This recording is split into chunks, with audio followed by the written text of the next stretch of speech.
So mapagpalang araw sa atin lahat. Ngayong araw, samahan niyo kami mag-install ng split type. Kasama pala natin si mahihain, Sherwin. Na-recommend niya tayo dito para install tong tatlong unit ng aircon. Bali, yung mga kuys, bali, dalawang 1.5 saka isang 2.5. Bali, yan yung install natin. Tapos, siguro may mga repair din tayong gagawin dito. Di tara ko daw ba?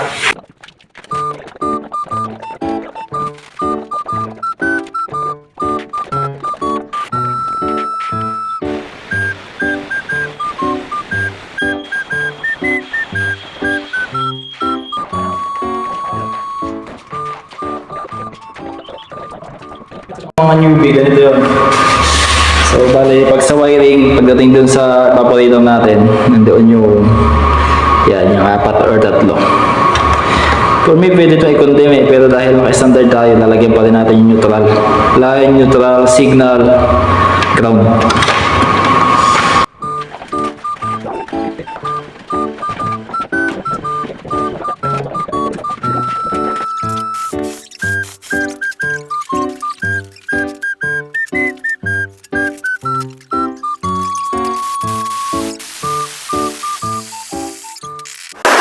So yun mga guys, exactly 1:30 second day natin. Bale, ang problema tayo kahapon, gawa na wala tayong nakuha mga materyales. Hirap talaga dito sa amin. Pasola lang pa aircon, hindi basta-basta mga materyales. Para kaming nasa kabilang mundo. So ang nagawa natin kahapon ay yung installation lang ng indoor unit niya. Kasama na yung paglagay ng kanyang wiring. Bale, tatlong unit nga pala natin ginagawa kung maalala ninyo. So, outdoor ang ating gagawin ngayon. Kasama na yung wiring niya.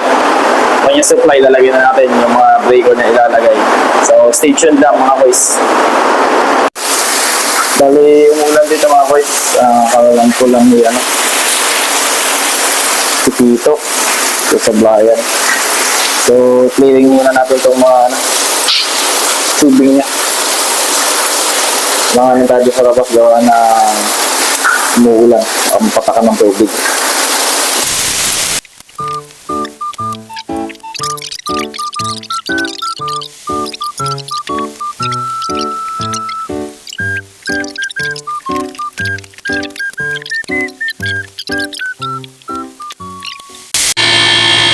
Yun nga mga kuys, nag-vacuum na tayo dito sa isang unit natin, yung 1.5 ating nilagay.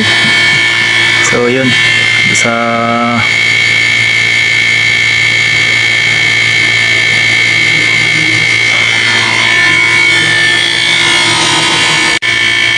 very as usual din, 30 minutes na kailangan nandun siya sa negative 30.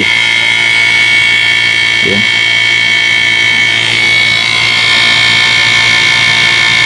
Napaka-importante yung vacuum mga boys ay ito. Yan. Yan, patata siya. Kasi ito siya galing nalipat dito. Ay siguro na maganda namin. Nag-finish na yung ano. Hindi naman tayo mga boys. Bali, nakapag-test na tayo isa. Running na siya ngayon. Lamig nga. Ang hirap. Ang daming takbo ng wire. Para rin ako nag-rewiring nito. Dahil yung sa aircon, pero yung sa wiring, ang hirap. Ang daming dinaanan. Kasi halos yung ceiling niya dikit, tapos sobrang lapad ang tatakbo gawa ng planta. Planta kasi mga kuys. Ganda niya. Tapos malayo yung source. So yun mga kuys, huling hirit. Ito na yung pinakahuli nating bina-vacuum. Bali makulit, gawa ng nilipat kasi galing doon sa kabila, dinala namin dito kaya medyo pinahirapan kami. Nag-repair tayo dyan. So yan na lang yung huli nating ayusin. Bali 4 day na namin, sobrang tagal lang inabot namin dito. Ito yung location. Ayan. Tapos yung kasama ko nitira na yung mga window type. Walang magawa, nakabagot na kasi ito na lang hinihintay namin pasaway hindi na nga namin ayos yun sana umayos na yung pressure niya.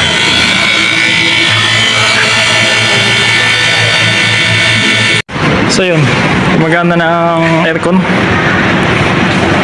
Kanyang condenser. Tapos dito yung kaniyang indoor. Isang unit natin na 1.5. Yan. Yan.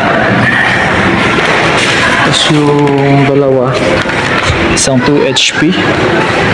Yung una nating nangyari. Bali, yan.